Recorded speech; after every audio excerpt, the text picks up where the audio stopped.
السلام علیکم میرے عزیزوں اقارب، میرے عزیزوں، میں ہوں افتخار فی پیارے پاکستان کے سٹی آف لو لاہور سے۔ دوستو،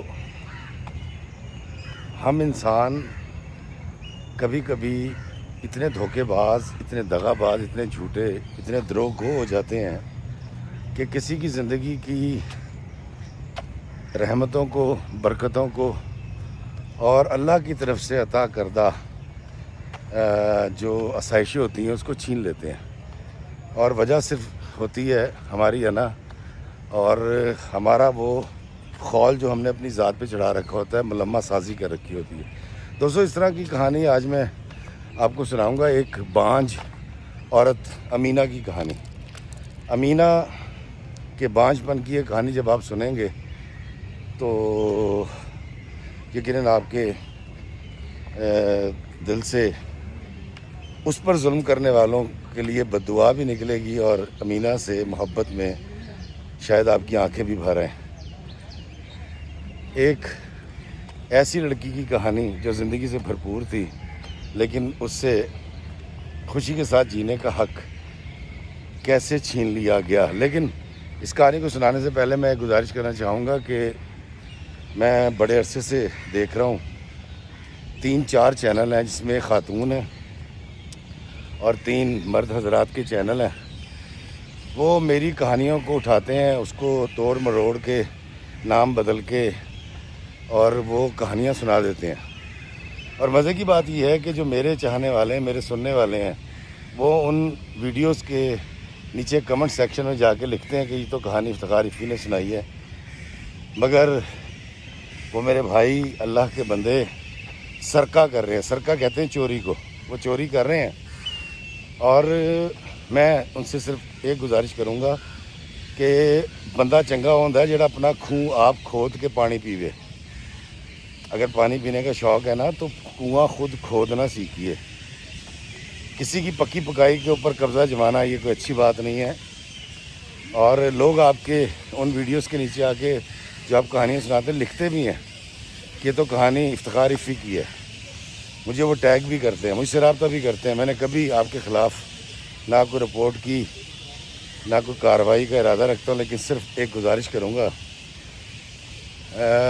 یقیناً آپ کو پیسے آتے ہوں گے، ویوز آتے ہوں گے، تو بھائی اگر آپ نے یہ دونوں کام کرنے ہیں تو اپنی کہانی لے کر آئیں، خود سے سوچیں، یا جس طرح لوگ مجھ سے منسلک ہو گئے ہیں لوگوں کو وقت دیں، جس طرح گھنٹوں میں دیتا ہوں، سنتا ہوں، پھر اس کہانی کو ایڈٹ اس لیے کرتا ہوں یا اس کہانی کو سینسر اس لیے کرتا ہوں تاکہ ان کی پہچان چھپی رہے اور اصل کہانی کا سچ، وہ نتیجہ آپ تک پہنچ جائے۔ لیکن کئیوں نے تو ایسا کیا، میں نے کہانیاں سنی کہ وہ نام بدلے اتفاق سے۔ ایک کہانی میں تو 90% کہانی وہی بن گئی جس کو میں نے پلٹایا تھا اور چھپانے کی کوشش کی تھی۔ ایسے میں وہ لوگ جو مجھے کہانی سناتے ہیں وہ کہتے ہیں جی یہ چینل آپ نے بنوا رکھا ہے کسی سے؟ یہ تو ہماری جب کہانی سناتا ہے تو کئی دفعہ جو ہے وہ قریب ترین ہو جاتی ہے۔ تو خدا را ایسا نہ کریں۔ اگر آپ سرقہ کرتے ہیں اور چوری کرتے ہیں کہانی کی، کانٹینٹ کی، تو یہ یاد رکھیے گا کہ آپ اپنی عملی زندگی کے اندر کوئی اچھے انسان نہیں ہوں گے۔ اور خبردار ہو جائیں، آپ کے رشتہ دار جو آپ کے ساتھ رہتے ہیں، آپ کی بیوی، آپ کے بچے، یا جن کے ساتھ آپ کاروبار کرتے ہیں، آپ سرقہ کرنے والے آدمی ہیں، اور آپ کبھی ذہنی آسودگی اور خوشی اور مسرت حاصل نہیں کر سکتے کیونکہ آپ کو چوری کی عادت ہے۔ ابھی آپ کے نام نہیں لے رہا، اگر آپ نے یہ روش جاری رکھی تو میں قانونی کارروائی کرنے کا حق محفوظ رکھتا ہوں۔ دوسری بات میں کرنا چاہوں گا کہ مجھے یہ بھی پتہ چلا ہے کہ باقاعدہ طور پہ 2 چینل ہیں جو میری 2 کہانیوں کے اوپر کام کر رہے ہیں، تو میں ان سے ڈائریکٹ کہہ رہا ہوں جی مجھے آپ جانتے ہیں، مجھ سے بات کر لیجئے، مجھ سے اس کہانی کی اجازت لے لیجئے، مجھے پیسے نہیں چاہیے۔ سٹوری میرے علم میں لے آئیں کہ افتخار صاحب ہم آپ کی سٹوری پہ کام کریں، کوئی بری بات نہیں، اچھی بات ہے، ورنہ پھر چینل کو تو میں نہیں چھوڑوں گا اور یقیناً میں قانونی کارروائی کروں گا چینلز کے خلاف۔ اب تیسری بات جو ہے یہ ان بچوں کے لیے جو میس کمیونیکیشن پڑھ رہے ہیں، فلم پڑھ رہے ہیں، ڈرامہ پڑھ رہے ہیں، ان کے لیے میری کھلی آفر ہے کہ بچوں یہ ساری کہانیاں تمہارے کام آتی ہیں، ساری کہانیاں اٹھا لو، کیونکہ میں نے یہ آپ کے لیے ہی سنائی ہیں کہ آپ سیکھیں بھی، اور اگر آپ اس پہ کام کرنا چاہیں، اس کو فلمانا چاہیں، تو میری طرف سے پوری اجازت ہے۔ کرنا صرف آپ نے یہ ہے کہ میرے فیس بک پیج پر میرا نمبر ہے، وہاں سے میرا نمبر لے کے مجھے رابطہ کریں، مجھے بتائیں ہم فلاں کہانی پہ آپ کی کام کرنا چاہ رہے ہیں۔ مجھے اسائنمنٹس ہوتی ہیں آپ کی یونیورسٹیز کی، آپ کریں، بلکہ میں آپ کو اپنی اسسٹنس، اپنی مہارت فری میں آفر کرتا ہوں، لیکن یہ میرے قوم کے بچوں کے لیے ہے۔ تو یہ تو ہو گئی بات جو میں نے آپ سے کرنی تھی۔ اب آتے ہیں امینہ کی کہانی کی طرف۔ دوستو، امینہ کہتی ہے کہ اس کے والدین نے بڑی شفقت، بڑی محبت سے اس کو پالا۔ اس سے بڑی 4 بہنیں تھیں اور اس گھر میں بیٹا نہیں تھا۔ امینہ کے جو والد ہیں وہ ایک سرکاری ملازم تھے، ماں جو ہے وہ گھر میں ٹیوشن پڑھایا کرتی تھی، پڑھی لکھی خاتون تھی، اور وہ جو سلائی کڑھائی کر کے وہ کچھ پیسے جوڑ لیا کرتی تھی، کمیٹیاں ڈالتی تھی، جس سے انہوں نے اپنی 4 بیٹیاں بیائیں، اور ان بیٹیوں کو بیانے میں خاندان کے جو متمول گھرانے تھے وہ شامل تھے۔ اور ہماری سوسائٹی کی سب سے خوبصورت بات یہ ہے جو بیان نہیں کی جاتی کہ جب کسی بھی خاندان میں بچی کے دن رکھے جاتے ہیں تو اس کے رشتہ دار جو ہیں، ایک امیر رشتہ دار کہہ دیتا ہے جی فرنیچر میری طرف سے، دوسرا کہتا ہے جی پنکھا میری طرف سے، تیسرا کہتا ہے جی برتن میری طرف سے۔ تو یہ بڑا خوبصورت ایک وتیرہ ہے، ایک سپورٹ پروگرام ہے جو ہمارے ہاں پورے پاکستان میں بالخصوص پنجاب میں رائج ہے کہ رشتہ دار بیٹی کی شادی کے دن مقرر کرتے ہی آ جاتے ہیں اور اپنا اپنا حصہ ڈالتے ہیں۔ پھر وہ جو نیوندرا جس کو کہتے ہیں سلامیاں دیتے ہیں، وہ بھی ایک بہت اچھا مددگار پروگرام ہے۔ تو اس کی 4 بہنیں اس طرح سے بیائی گئی تھی۔ اب یہ آخری تھی، خوبصورت تھی، شوخ و چنچل تھی، ایف اے میں پڑھ رہی تھی، تو اس کے بارے میں سب یہی کہتے تھے کہ یار یہ تو منٹوں میں چٹکیوں میں اٹھے گی، اس کا رشتہ بہت اچھا آ جائے گا۔ امینہ کہتی ہے کہ جی میں ایف اے میں تھی تو ایک دن ایک آنٹی ہمارے گھر میں آئی ہیں اور کہتی میں صحن میں بیٹھی پڑھ رہی تھی، تو انہوں نے کہا میں تمہاری اماں سے ملنا چاہتی ہوں۔ کہتی میں نے اماں سے ملوا دیا اور انہوں نے کہا جی کہ ایک رشتہ ہے تمہاری بیٹی کے لیے، اور جو ڈیٹیلز بتائیں وہ بڑی چارمنگ تھیں۔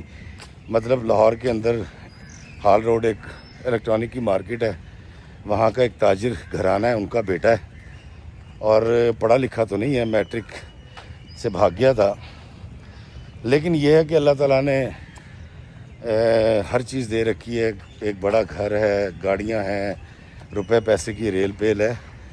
تو رشتے والی نے کہا کہ امینہ جو ہے اس گھر میں راج کرے گی۔ شام کو ابا آئے، امی نے ساری تفصیلات ابا کو بتائیں، ابا بڑے خوش ہوئے، انہوں نے کہا یار یہ تو کمال ہو گیا، کیونکہ میری جو پہلی 4 بہنیں تھیں تو وہ نائب قاصدوں اور چوکیدار، ان کے میاں کے جو عہدے تھے وہ اس طرح کے تھے۔ تو یہ پہلا رشتہ تھا جو کوٹھی سے آیا تھا، جو بنگلے سے آیا تھا، جن کے گھر میں گاڑیاں تھیں۔ تو یہ تو ہو ہی نہیں سکتا تھا کہ امی اور ابا اس رشتے کو اکوموڈیٹ نہ کرتے۔ امینہ کہتی ہے جی کہ میرے ماں باپ کی خوشی دیدنی تھی، وہ لڑکا دیکھنے کے لیے گئے، اور عبد الرحیم نام تھا لڑکے کا، میرا ہم عمر تھا، بڑا خوبصورت تھا، اور انہوں نے گھر میں آ کے سب میرے چچا تایا اکٹھے کیے، ان کو بتایا جی کہ اس کی تو نصیب کھل گئے ہیں۔ تو میرے چچا جو ہیں وہ اسماعیل ان کا نام ہے، اسماعیل چچا جو ہیں وہ بڑے اچھے ہیں دل کے اور بڑے فلاسفر ٹائپ ہیں۔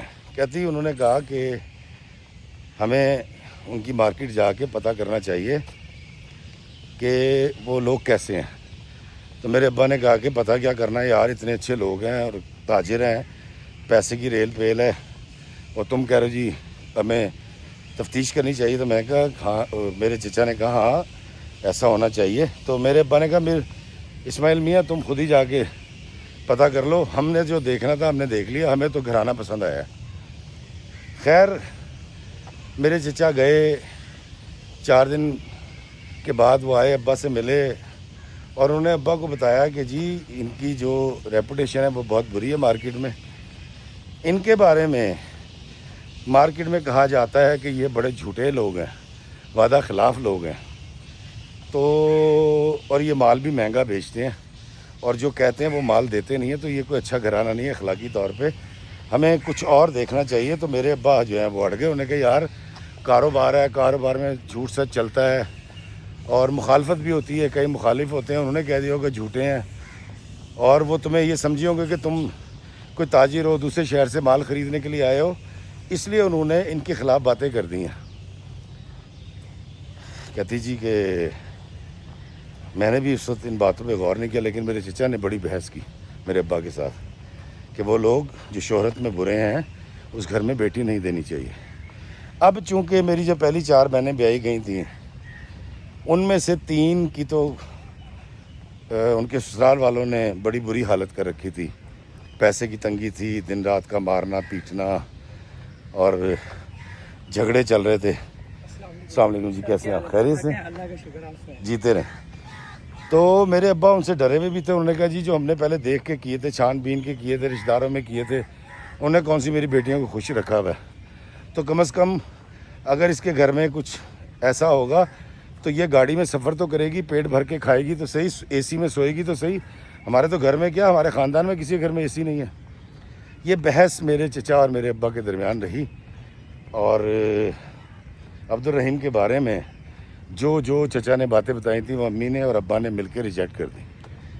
کہتی خیر میں کیونکہ بہت بڑی نہیں تھی، میں بھی یہی سوچ رہی تھی کہ میں گاڑی میں گھوموں گی اور اے سی والے کمرے میں رہوں گی۔ کہتی کہ ایک غریب لڑکی اور سوچتی کیا، کہتی افتخار بھائی میں نے بھی چچا جان کی جو باتیں ہیں ان کو سنا کر دیا، اور میرے والدین نے میری شادی جو ہے وہ عبدالرحیم کے ساتھ کر دی۔ کہتی جی جب شادی ہوئی ابا بہت قرضے کے نیچے آ گئے، کیونکہ انہوں نے کہا جی کہ ہمارے تو بہت کم جو لوگ آئیں گے وہ بھی 500 ہوں گے۔ ابا نے بڑی کوشش کی، اماں نے، لیکن وہ نہیں مانے، لیکن میرے چچا تایا نے بڑا سپورٹ کیا۔ مہندی کے اوپر تقریباً 300-350 عورتیں آئی تھیں، ان کا کھانا کرنا پڑا۔ پھر بارات کے اوپر عبدالرحیم کے والد نے یعنی میرے سسر نے صاف کہہ دیا تھا کہ جی ہماری مارکیٹ کے لوگوں نے آنا ہے، ہماری بڑی عزت ہے، تو کچھ ہو نہ ہو کھانا اچھا دینا ہے، آپ نے جہیز آپ دیں نہ دیں۔ اب یہ بات ابا کو ماننی تھی، تو میرے چچا تایاؤں نے ان کو سپورٹ کیا۔ چچا اسماعیل شادی میں نہ چاہتے ہوئے شرکت کی انہوں نے، اور میری شادی ہو گئی جی۔ جب میری شادی ہوئی تو مجھے انہوں نے 12 تولے سونا چڑھایا، ایک ڈائمنڈ کی انگوٹھی تھی، اور بڑا پورے خاندان میں ڈم ڈم ہو گئی جی، کیا بات ہے جی، امینہ کی تو لاٹری نکل آئی اور خوش قسمت تھی، اور سب کہنے لگے جی، ہم تو کہتے تھے امینہ ایک بہت اچھے گھر میں جائے گی۔ امینہ کہتی ہے میں شادی کر کے ایک تاجر کے گھر میں آ گئی، 1 کنال سے بڑا گھر تھا، آبائی گھر، اور اس کے اندر میری ایک جٹھانی تھی اور 2 دیورانیاں تھیں، مطلب یہ 2 نمبر کے تھے میرے شوہر جو تھے، اور یہ سارے بھائی ایک ہی دکان پر کام کرتے تھے، اور ان کا کام تھا ہال روڈ کے اوپر وہ جو یوزڈ کمپیوٹر کی جو اسکرینیں ہوتی ہیں نا، LED کہتے ہیں جو بھی کہتے ہیں، وہ اس کا کام کرتے تھے۔ تو اللہ تعالیٰ نے بڑا کرم کر رکھا تھا۔ اب میں بڑی حیران یہ ہوئی کہ میرے 2 دیور ہیں، ان کی بیویاں ہیں، ان کے 2-2 3-3 بچے ہیں، تو میرے میاں کی شادی لیٹ کیوں ہوئی؟ کہتی ویسے میں سوچ رہی تھی، کہتی گھر کے اندر ساس کا حکم چلتا تھا، میں نے تسلیم کر لیا، سسر نے جو کہنا میں نے مان لینا۔ مجھے پہلے ہی دن عبدالرحیم نے کچھ انسٹرکشنز دی تھیں کہ یہ ہوگا، یہ نہیں ہوگا، تم اگر گھر جاؤ گی تو تمہارے ابا تمہیں لینے کے لیے آئیں گے، کیونکہ ہمیں تو ایک ہی چھٹی ہوتی ہے، اس دن ہم نے آرام کرنا ہوتا ہے، میں راتوں کو دیر سے آؤں گا تو مجھے پوچھو گی نہیں، اور اس طرح کی بہت ساری ریسٹرکشنز جو ہیں وہ عبدالرحیم نے امینہ پر لگا دی۔ امینہ کہتی ہے میری جو چھوٹی دیورانی تھی، رائمہ اس کا نام تھا، کہتی رائمہ بڑی چپ رہتی تھی، اور ہمارے جو دن بندھے ہوئے تھے ان دنوں کے اندر اگر وہ بیمار ہوتی تھی میں اس کی جگہ کام کر دیتی تھی، تو اس سے میری بڑی اچھی دوستی ہو گئی۔ کہتی اس گھر کا یہ رواج تھا کہ بہوؤں کے ساتھ نہ ہنسی ٹھٹا کیا جاتا تھا، نہ ان کو گھمانے پھرانے لے جایا جاتا تھا، بچوں کو لے جاتے تھے، اور گھر کی جو بہویں تھیں ان کی کوئی اوقات نہیں تھی، کوئی ویلیو نہیں تھی، اور وہ کوئی ڈیمانڈ بھی نہیں کر سکتی تھی۔ کہتی خیر میں نے تو کیا ڈیمانڈ کرنی تھی، میں تو اس بات پہ بڑی راضی اور خوش تھی کہ میرے گھر میں گاڑی بھی ہے، میرے میاں کے پاس پیسہ بھی ہے، اور ایک کوٹھی میں رہتی ہوں۔ جبکہ کہتی باقی جو میری دیورانیاں شیطانیاں تھیں وہ تو بڑے بڑے امیر گھروں سے تاجروں کی بچیاں تھیں، لیکن بہت جلد مجھے نظر آ گیا کہ وہ وہاں ذلیل ہو رہی ہیں، رسوا ہو رہی ہیں، ان کا کوئی مقام کوئی ویلیو نہیں ہے، جو بحث کرتی ہے اس کی کلاس ہو جاتی ہے، اور سارے مل کے اس کو ذلیل کرتے ہیں سب میں بٹھا کر۔ تو کہتی میں پہلے سے محتاط ہو گئی۔ کہتی رائمہ کے ساتھ میری دوستی ہو گئی، تو میں نے ایک دن ویسے ہی پوچھا، میں نے کہا رائمہ میرے جو شوہر ہیں وہ سیکنڈ نمبر پہ ہیں، اس کے بعد ان کے 2 بھائی ہیں، ان کی شادی ہوئی ہے، بچے ماشاءاللہ 7-7 8-8 سال کے ہیں، تو عبدالرحیم کی شادی اتنی تاخیر سے کیوں ہوئی؟ تو کہتی رائمہ نے مجھے بتایا کہ دراصل جب وہ بیاہ کے آئی تھی تو ان کی شادی ہوئی تھی۔ کہتی میں بڑی حیران ہوئی، کیا میرا شوہر؟ انہوں نے کہا ہاں عبدالرحیم کی شادی ہوئی تھی، اس کی بیوی تھی، اور بڑی اچھے گھرانے سے تھی، بڑی پڑھی لکھی تھی۔ اس شخص نے اس کو روز اس سے جھگڑا کرنا، اس کی کٹیس کرنی، ساری فیملی نے مل کے اس کو ذلیل کرنا۔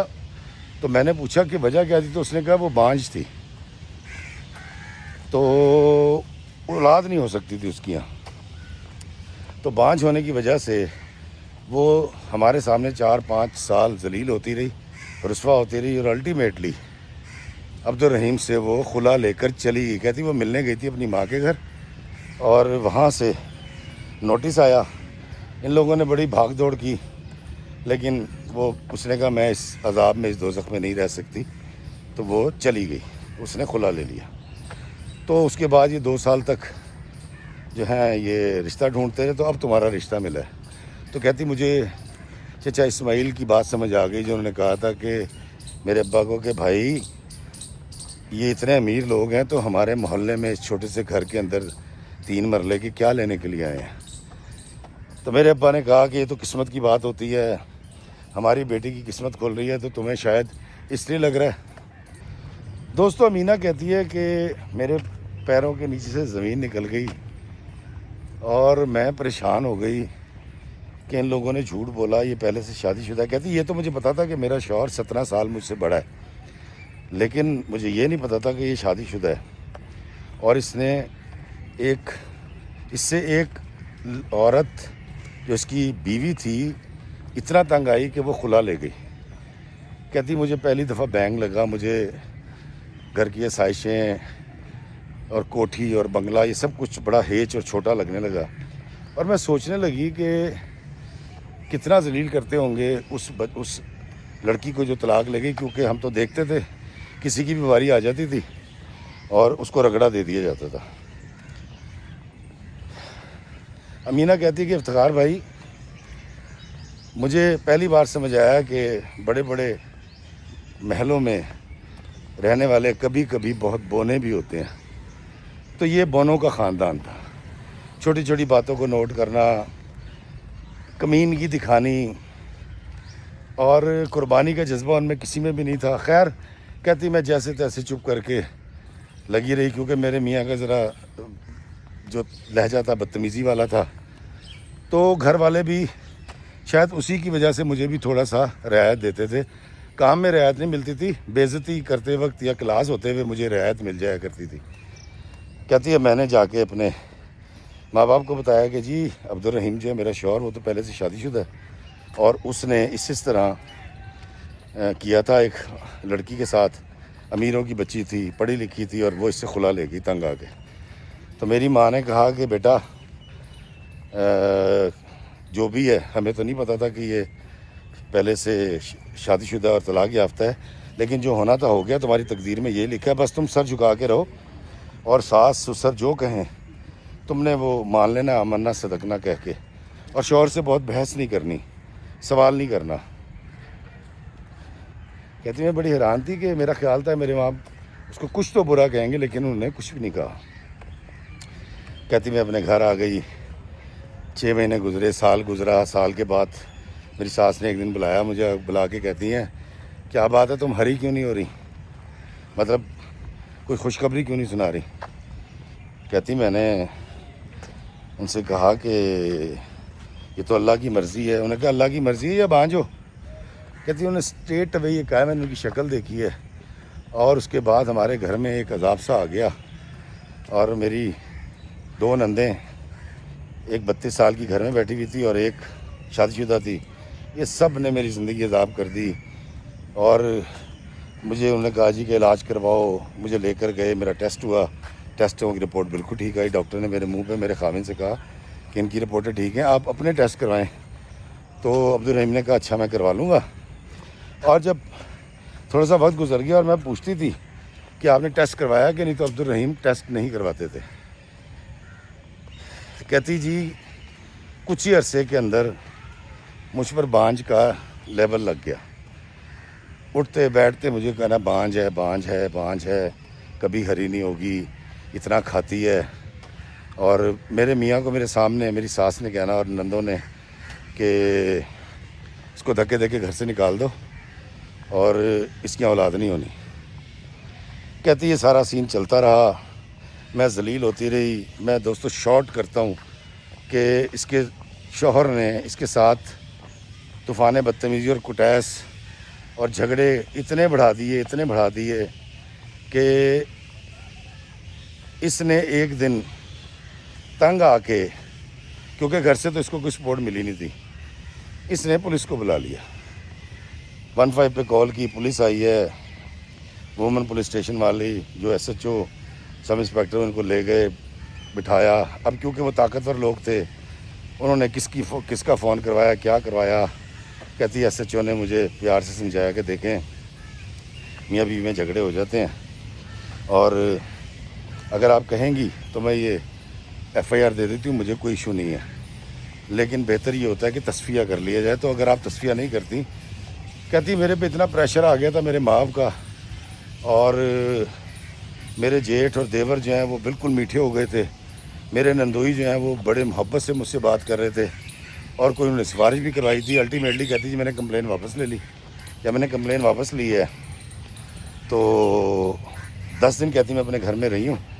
تو ایک دن میرے میاں سے میں نے کہا جی کہ مجھے آپ جا رہے ہیں تو مجھے چھوڑتے جائیں میری ماں کے گھر. تو کہتی میرے میاں جو ہے مجھے وہ چھوڑنے کے لیے آ گئے اور چھوڑنے کے بعد میری امی نے پوچھا کہ اندر نہیں ہے. السلام علیکم جی. تو میں نے بتایا کہ انہوں نے دکان پہ جانا تھا. کہتی 2 دن گزر گئے، 4 دن گزر گئے، میں فون کر رہی ہوں میرے میاں. کہتی عموماً فون نہیں اٹھاتے تھے، تو میں بھی عادی ہو چکی تھی، نہ میسیج کا جواب دیتے تھے. امینہ کہتی ہے کہ 4 دن کے بعد جب میرا ماتھا ٹھنکا تو میں نے جب بار بار فون کیا تو میسیج آیا، ایک گالی لکھی ہوئی تھی اور اس پہ وہ لکھا ہوا تھا کتی بانجھ اب فون مت کرنا. کہتی ہیں بڑی حیران ہوئی کہ یہ مطلب اس طرح کا میسیج کرنا. کہتی 1 ہفتہ گزرا، اس کے بعد میرے گھر جو ہے وہ طلاق کا نوٹس آ گیا اور میرے ابا کے تو ہاتھ پیر پھول گئے. میرے ابا اور میرے چچا ان کی شاپ پہ گئے، ان سے بات کی، انہوں نے لفٹ نہیں کرائی، باقاعدہ طور پہ ذلیل کر کے دھکے دے کے نکال دیا. انہوں نے کہا جی کہ ہم نے طلاق دے دی ہے، اگر تمہیں کوئی ایشو ہے تو جاؤ عدالت میں. کہتی میرے گھر کا کوئی ایسا سامان نہیں تھا، لیکن جتنا بھی تھا وہ انہوں نے 2 پک اپ بھری اور میرے چچا کے گھر پہنچا دیا تھا انہوں نے. اور 5,000 روپے حق مہر تھا. جو زیور تھا وہ تو پہلے دن سے میری ساس نے اپنے پاس رکھ لیا تھا کہ شہر میں ڈکیتیاں پڑتی ہیں تو تم نے جہاں جانا آنا ہو مجھ سے زیور لے لینا. کہتی پہلے دن پہنا تھا، اس کے بعد تو کہیں جانا آنا ہوا ہی نہیں، تو زیور میں نے اس کے بعد دیکھا بھی نہیں. اور کہتی یہ صورتحال ہوئی. کہتی افتخار بھائی مجھے طلاق ہو گئی اور میں بڑی تکلیف میں مبتلا ہو گئی. میں گھر آ کے بیٹھ گئی تھی، میرے ماں باپ جو ہیں وہ دن رات روتے تھے اور یہ وہ لوگ جانتے جن کی بیٹیوں کو طلاق ہو جاتی ہے. امینہ کہتی ہے کہ میری طلاق خاندان کی پہلی طلاق تھی. میرے جو بڑے زندہ تھے ان کو نہیں یاد تھا کہ انہوں نے خاندان میں کبھی سنا کہ ہماری طلاق ہوئی ہے. کہتی میرے لیے پہلا تجربہ تھا، مجھے عدت کی میں بٹھا دیا گیا اور پہلی بار کہتی میری آشنائی ہوئی ڈپریشن سے، انزائٹی سے، اور پینک اٹیکس ہونے لگ گئے مجھے. کہتی میں سوکھ کے کانٹا ہو گئی. میری ماں مجھے دیکھتی تھی اور روتی تھی اور کہتی تھی کہ بیٹا یہ اللہ کی مرضی، اللہ کی رضا ہے، اور اس گھرانے میں اولاد کی ضرورت تھی، تو اولاد پیدا نہیں کر سکتی تھی. میں امی کو ابا کو کہتی تھی کہ میرے پاس رپورٹس ہیں، میرے اندر کوئی مسئلہ نہیں ہے. خیر کہتی جی وہ عدت کی مدت پوری ہوئی. اس کے بعد کہتی کہ میں نے کوشش کی کہ میں اب پتہ یہ کروں کہ اس کی پہلی طلاق کیوں ہوئی تھی. معافی چاہتا ہوں دوستو، آپ نے آواز سن لی ہوگی، ایک نوجوان پنڈی کا تھا، یہاں سامنے فارن فلم یونیورسٹی کا کوئی آفس ہے، وہاں سے کوئی ٹیسٹیشن کے لیے آیا ہوا تھا اور ناروے جا رہا ہے جی، اور اس کو پاکستان میں بیٹھ کے ناروے میں جاب مل گئی. میں کہا ویری گڈ بیٹا، مبارک ہو. میں کہا ضرور جا، میں نے دیکھا ہوا بڑا خوبصورت ہے ناروے. اچھا کہانی بھی آتے ہیں، میں بھول گیا کیا کہہ رہا تھا. بہرحال دوستو، ایک تکلیف تھی، ایک غم تھا جو اس گھر میں تھا، اور پہلی بار اس نے کوشش کی کہ میں پتہ کروں، اس کی پہلی بیوی سے ملوں، اور اس نے رائمہ سے ہی رابطہ کیا، اور اس نے اس سابقہ بیوی کا، عبدالرحیم کی پہلی بیوی کا نمبر وغیرہ دیا. اس نے اس کو کال کی. اس نے بتایا کہ میں نے عبدالرحیم سے شادی ہوئی تھی میری، اور مجھے شادی کے بعد پتہ لگا اور اب مجھے طلاق دے چکا. تو اس نے کہا وہ بڑا فراڈی ہے اور تم مجھے آ کے ملو. کہتی میں نے ابا کے ساتھ ان کی موٹر سائیکل کے اوپر کہتی میں چلی گئی. ہم وہاں بیٹھے تو اس نے میرے ابا کو اور مجھے سامنے بٹھایا. کہتی بہت بڑا گھر تھا ان کا، اور گاڑیاں تھیں، نوکر چاکر تھے. کہتی اب اس کی شادی ہو چکی تھی اور وہ ایک گھر میں تھی. اس نے مجھے بتایا کہ دراصل یہ شخص خود بانجھ ہے. تو میں نے کہا اس کا کیا مطلب ہے؟ تو انہوں نے کہا عبدالرحیم بچہ پیدا کرنے کے قابل نہیں ہے، اس کے اندر وہ اللہ نے جو ایگز ہوتے ہیں وہ، یا جو بھی طاقت ہوتی ہے وہ رکھی نہیں ہے، اور اس نے میرے ناکردہ جرم کی پاداش میں مجھے طلاق دی. اور یہ دیکھو کہ مجھے اللہ تعالیٰ نے ایک بیٹا اور ایک بیٹی تھی اس کی ملوائے. اس نے کہتے میں اور ابا اس کی شکل دیکھ رہے ہیں. اور اس نے کہا کہ میں نے دراصل وہ رپورٹ پڑھ رکھی ہے. پھر اس نے موبائل میں وہ رپورٹ بھی دکھائی. اس نے کہا یہ دیکھو یہ رپورٹ ہے، اور اس کو کہیں بھی جا کے ڈاکٹر کو دکھا دو. جو عبدالرحیم ہے وہ ہے بانجھ. جس طرح بانجھ پن زنانہ ہوتا ہے، اس طرح بانجھ پن زنانہ بھی ہوتا ہے، مردانہ بھی ہوتا ہے. تو وہ مردانہ بانجھ پن کا شکار تھا.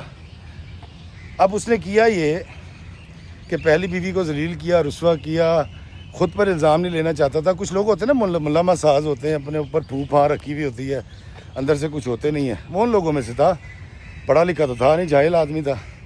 تو اس نے پہلی بیوی کو بھی چند سال رکھ کے ذلیل کر کے اور چھٹی کرا دی، طلاق دے دی تھی، بلکہ وہ خلا لے گئی تھی.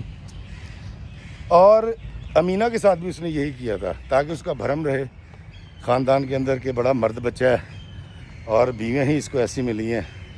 تو اس نے امینہ کے ساتھ بھی یہی کیا، جبکہ وہ جانتا تھا کہ وہ بانجھ ہے، فالٹ اس کے اندر ہے، اس کی بیویوں میں نہیں ہے.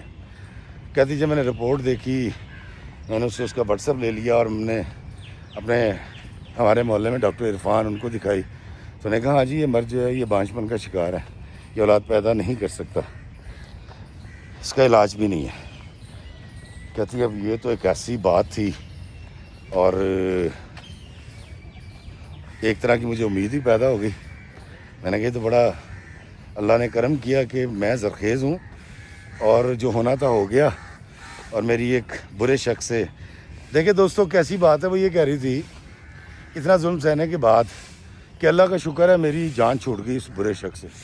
اور وہ اپنی تمام تلخیاں، تمام ہوئے ہوئے ظلم مظالم ان کو بھولنے کے لیے تیار تھی کہ اللہ کا شکر ہے جان بچ گئی. خیر امینہ کہتی ہے جی کہ میں وہاں سے آ گئی اور میرا گلٹ بھی کم ہو گیا. مجھے لگتا تھا کہ شاید طلاق میری وجہ سے ہوئی ہے، میں ڈیل نہیں کر سکی، لیکن اللہ کا شکر ہے کہ میں اس گلٹ سے نکل گئی. میرے ابا نے تگودو شروع کی، رشتہ ڈھونڈنا شروع کیا. اب پورے خاندان والوں کو یہ پتہ تھا کہ میں بانجھ ہوں اور مجھے اور میرے ابا کو پتہ تھا کہ میں بانجھ نہیں ہوں، لیکن ہم نے کسی کو صفائی نہیں دی، بحث نہیں کی۔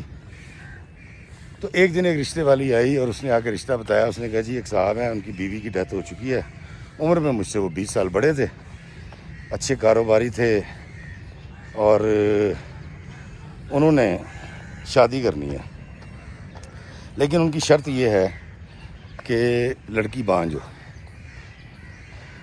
تو کہتی برا نہ منانا، میری اماں سے کہا اس نے کہ ہمیں پتہ لگا ہے کہ امینہ جو ہے یہ بانجھ ہے، تو اگر آپ چاہیں تو لڑکا دیکھ لیں۔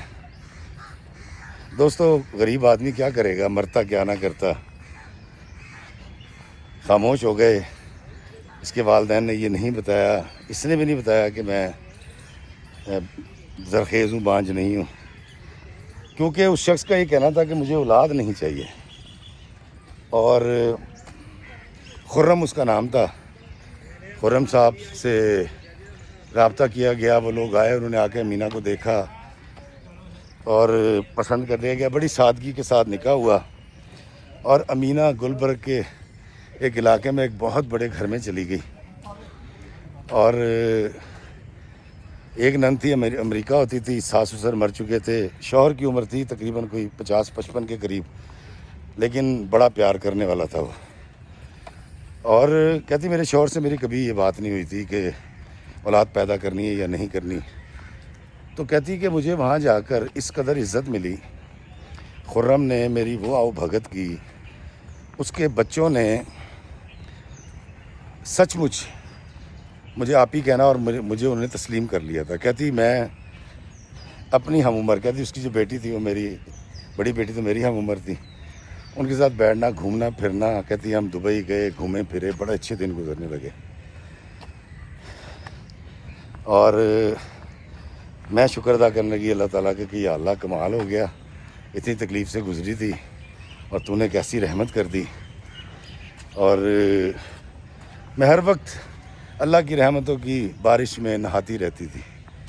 کہتی یہ وقت گزرا تھا کہ ایک دن تقریباً کہتی 2-2.5 سال تک کچھ نہیں ہوا، بڑا اچھا وقت گزرتا رہا۔ میں نے ڈرائیونگ سیکھ لی، لائسنس لے لیا، میرے نام پہ گاڑی لے لی گئی، اور مجھے میرے نام پہ ایک گھر کر دیا میرے شوہر نے، بڑا بات۔ اب میرے ماں باپ کی بڑی عزت اس نے کرنی۔ اور کہتی کہ میں بندہ میلے نہیں بڑھ جاتا کہ میلے بڑھ گئے ہیں، یہ کیا ہو گیا، کمال ہو گیا۔ اور کہتی جب اتنی ساری تکلیفیں اٹھائی ہو نا، تھوڑی سی عزت، تھوڑی سی آسودگی، تھوڑی سی آسانی ملے تو انسان ویسے ہی راضی ہو جاتا ہے، خوش ہو جاتا ہے۔ کہتی یہاں تو ڈھیر تھے آسائشوں کے۔ کہتی خرم کو مجھ سے خاص محبت تھی، مجھے صرف اس کی ایک بات بری لگتی تھی، وہ میرے کھانے کو، میری چیزوں کو، میری خوبصورتی کو اپنی مری ہوئی بیوی سے کمپیئر کیا کرتا تھا، کمپیریزن میں چلا جاتا تھا کہ وہ ایسے کرتی تھی تم ایسے کرتی ہو، وہ ایسے پکاتی تھی تم ایسے پکاتی ہو۔ کہتی میں کبھی کبھی تو جیلس فیل کرتی تھی، اور کبھی کبھی میں اس کے غم میں شامل ہو جایا کرتی تھی۔ کہتی ایک عجیب ڈگر پہ زندگی آ گئی، خوشیاں تھیں، آسانیاں تھیں، اور گھر کا ماحول ایک بڑا مزے کا ماحول تھا۔ ہم سارے ہم عمر، مطلب اس کے بچے اور میں مل کے خرم کا ریکارڈ لگاتے تھے، اور خرم کو ہم اکثر کوئی ڈسٹ ڈال دیتے تھے، اور بڑی اعلیٰ درجے کی ایک آئیڈیل لائف چل رہی تھی۔ کہتی ایک دن تقریباً 3 سال گزر گئے تو مجھے وامٹنگ ہوئی، میں نے امی سے اسٹرپ منگوائی، اور جب میں نے چیک کیا تو اللہ تعالیٰ نے میری گود ہری کر دی تھی۔ امینہ کہتی میری خوشی کی انتہا نہ رہی، میرے من کا مور ناچنے لگا، میں بے چینی سے شوہر کا انتظار کرنے لگی۔ کہتی شام کو خرم آئے ہیں، تو میں نے ان کو بتایا کہ خرم خوشخبری ہے، میں ماں بننے والی ہوں۔ تو کہتی خرم نے بڑی حیرانی سے میری طرف دیکھا، نے کہا کیا کہا تم نے؟ کہتی میں نے کہا کہ میں ماں بننے والی۔ کہتی میں نے وہ اسٹرپ دکھائی جس سے میں نے ٹیسٹ کیا تھا۔ کہتی خرم نے مجھے گاڑی میں بٹھایا اور جا کے اس نے میرا ٹیسٹ کروایا، اور رات کافی ہو چکی تھی۔ اگلے دن کہتی رپورٹ آئی ہے، تو واٹس ایپ کے اوپر تو خرم بہت پریشان۔ تو میں نے ان سے پریشانی کی وجہ پوچھی، اس سے تو بتائی نہیں۔ 3-4 دن گزر گئے تو خرم اور ہم نے بچوں نے ہم نے جانا تھا مری سیر کرنے، تو ہم وہاں چلے گئے، بچے مصروف تھے، ہم پہاڑوں میں بیٹھے ہوئے تھے اور بڑی خنکی تھی، ہمیں سویٹر پہن رکھے تھے. کہتی خرم نے مجھے کہا کہ دیکھو امینہ مجھے اولاد نہیں پیدا کرنی. میں نے کہا وہ کیوں؟ کہتے جی کہ میں نے رشتے والی کو بتایا تھا کہ ہمیں ایک بانجھ عورت چاہیے اور تمہارے بارے میں ہمیں یہ بتایا گیا تھا کہ تم بانجھ ہو. تو کہتی میں نے اس کو بتایا کہ نہیں میں بانجھ نہیں ہوں، دراصل میرا جو سابقہ شوہر تھا وہ بانجھ تھا. اس نے کہا نہیں پھر بھی مجھے نہیں پتہ، تم لوگوں نے دھوکے بازی کی ہے کہ ایک بانجھ لڑکی نہیں ہو تم، یا رشتے والی نہیں کہتا مجھے نہیں پتہ، لیکن میں نے صاف کہا تھا کہ مجھے اولاد پیدا نہیں کرنی. اس کی وجہ وہ یہ بتاتا تھا کہ میری محبت جو ہے وہ تقسیم ہو جائے گی، میں محبت تقسیم نہیں کر سکتا. آئی ڈونٹ نو یہ کیا اس کی لاجک تھی، لیکن اس کی لاجک یہی تھی. اب امینہ جو ہے وہ پریشان ہو گئی، اس نے کہا کہ تم اب تو ہم کچھ بھی نہیں کر سکتے. انہوں نے کہا کیوں نہیں، ہم ڈی این سی کروا سکتے ہیں. دوستوں معافی چاہتا ہوں، چاہنے والے مل گئے صبح صبح، کیونکہ یہاں پر میں ذرا تھوڑا سا دیر ہو چکی ہے، تقریباً میرے خیال 7:30 بجنے والے ہیں. تو وہ جو بچے سی ایس ایس کر رہے ہیں نا وہ تیاری کے لیے آ گئے ہیں. اچھا دوستو، امینہ کہتی ہے کہ میرے لیے بہت اچنبے کی بات تھی اور مجھے اس بات کی بھی شرمندگی تھی کہ واقعی رشتے والی نے کہا تھا کہ بانجھ ہے آپ کی بیٹی اور بانجھ کے لیے رشتہ ہے، اور میں نے بھی خاموشی اختیار کی، میرے گھر والوں نے بھی. اور کہتی یہ مطلب اتنا بڑا مسئلہ ہو جائے گا یہ مجھے نہیں پتا تھا. خیر کہتی میں بہت خوش تھی اور میں نے اپنے شوہر سے صاف کہا. کہتی میں کبھی بھی ان سے میری بحث نہیں ہوئی تھی اور ہم کبھی دو ٹوک بات کر کے فیصلہ نہیں سناتے تھے. کہتی میں نے فیصلہ سنا دیا کہ میں نے جو ہے وہ اس بچے کو جو ہے رکھنا ہے اور آپ جو کرنا چاہتے ہیں کر لیں. کہتی خرم نے مجھے بہت سمجھایا. خرم کا شاید کوئی مطلب سائیکو پرابلم تھا، کیا تھا. وہ کہتا تھا کہ یہ بچہ دنیا میں آئے گا نا تو میرے بچوں کی محبت بڑھ جائے گی اور میں یہ نہیں کر سکتا. میں تمہیں تمہارا حق دے رہا ہوں، محبت دے رہا ہوں، اسی طرح میں بچوں کو حق دینا چاہتا ہوں. میں تمہارے ہوتے ہوئے کوئی دوسری شادی نہیں کروں گا، لیکن مجھے اولاد نہیں چاہیے. کہتی ایک دن جب ہم واپس آ گئے، ایک دن کہتی میں روم میں تھی، میرے شوہر آئے ہیں اور انہوں نے مجھے کچھ ٹیبلٹس دی. انہوں نے کہا یہ ٹیبلٹس کھا لو. تو میں نے کہا کس چیز کی ہیں؟ تو انہوں نے کہا کہ یہ مسئلہ سے چھٹکارا مل جائے گا. تو کہتی میں نے ہٹ گئی. میں نے کہا نہیں جی یہ نہیں ہو سکتا، آپ جو مرضی کر لیں، یہ تو دنیا میں آئے گا اور آپ نے نہیں پالنا نہ پالیں، آپ مجھے چھوڑ دیں، میں اس کو پالوں گی. اب ماں آ گئی تھی، ماں اڑ گئی، اور ماں بڑی ڈاڈی ہوتی ہے. کہتی خرم نے مجھے ریلیکس کیا، اس نے کہا اٹس اوکے کوئی بات نہیں. کہتی ایک ہفتہ گزرا، ایک ہفتے کے بعد انہوں نے مجھے کہا چیک اپ کروانے چلتے ہیں. چیک اپ کروانے گئے ہیں تو ڈاکٹر نے کہا کہ بہت کمزوری ہو رہی ہے، تمہیں طاقت کے ٹیکے لگوانے چاہیے. تو مجھے طاقت کا ٹیکہ لگایا انہوں نے.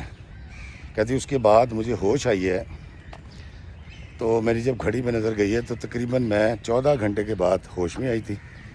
میں بیڈ پہ تھی اور میری کوکھ خالی کروا دی گئی تھی.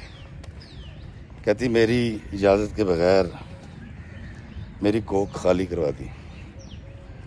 اور خرم سامنے بیٹھ کے رو رہا تھا اور اس نے مجھے کہا کہ مجھے یہ سب کچھ مجبوراً کرنا پڑا ہے. اب تم چاہو تو جا سکتی ہو، چاہو تو میرے ساتھ رہ سکتی ہو، لیکن میں یہ اولاد کیری نہیں کر سکتا تھا. دوستو امینہ یہ بات سنا کے دھاڑے مار کے رو پڑی. وعلیکم السلام جی، کیسے ہیں آپ؟ خیریت؟ تو بہت دیر تک روتی رہی اور اس نے مجھے کہا کہ افتخار بھائی میرے گھر میں جنت نظیر معاملات ہیں جو میرے ساتھ ہوتے ہیں. خرم بہت اچھا ہے، میرے بچے بہت اچھے ہیں، لیکن ایک جھوٹ میرے گھر والوں نے بولا کہ میں بانجھ نہیں ہوں، اور دوسرا فریب میرے شوہر خرم نے میرے ساتھ کر دیا. کہتی میں اس ڈرامے سے گزر رہی ہوں، مجھے شدید نفرت ہو رہی ہے اس گھر سے، اس کے بچوں سے اور خرم سے. خرم نے مجھے اجازت دے دی ہے کہ رہنا چاہو اسی عزت احترام کے ساتھ رہو، جانا چاہو تو میں تمہیں آزاد کر دوں گا، گھر واپس نہیں لوں گا، تم پیسہ لینا چاہتی ہو پیسے لے لو، جو زیور لے کے جانا چاہتی ہو لے جاؤ، مجھے کوئی اعتراض نہیں ہے۔ لیکن تم لوگوں نے جھوٹ بولا اور اس جھوٹ کے بدلے میں مجھے یہ زبردستی کرنا پڑا۔ دوستہ امینا پوچھتی ہے کہ افتخار بھائی مجھے یہ بتائیں کیا میں خرم کے ساتھ رہوں، اس کو معاف کر دوں، یا میں اس کو چھوڑ کر اس سے طلاق لے کے چلی جاؤں؟ میں نے کہا بیٹا یہ تو اتنا گمبھیر مسئلہ ہے جس کے بارے میں بجائے میں رائے دوں، میں کوشش کروں گا کہ میرے دیکھنے والے تمہیں بتائیں کہ تمہیں کیا کرنا چاہیے۔ ویسے میں اس ویڈیو کے ذریعے خرم سے کہنا چاہوں گا کہ خرم صاحب اللہ کی نعمتوں سے منہ نہیں موڑتے، اور اگر اللہ کی نعمتیں ایک دفعہ منہ موڑ لیں نا تو پھر جھولی خالی ہو جاتی ہے۔ تو اس لیے خرم صاحب آپ اس نعمت کو پانے دیں اور اللہ کی رحمتوں سے منہ مت موڑیں، اور اپنی بیوی کو جو آپ تکلیف دے چکے ہیں اس کا ازالہ یہی ہے کہ اب جب اللہ اس کی گود ہری کرے تو اس کو قبول کر لیجیے گا۔ اب دوستو میں چاہوں گا کہ آپ مشورہ دیں امینا کو کہ وہ کیا کرے، خرم کے ساتھ رہے یا اس کو چھوڑ دے یا کچھ اور، ضرور مشورہ دیجیے گا۔ مجھے دیجیے اجازت اس دعا کے ساتھ کہ اللہ ہمیں آسانیاں عطا فرمائے اور آسانیاں تقسیم کرنے کا شرف عطا فرمائے، آمین۔ السلام علیکم ورحمۃ اللہ وبرکاتہ۔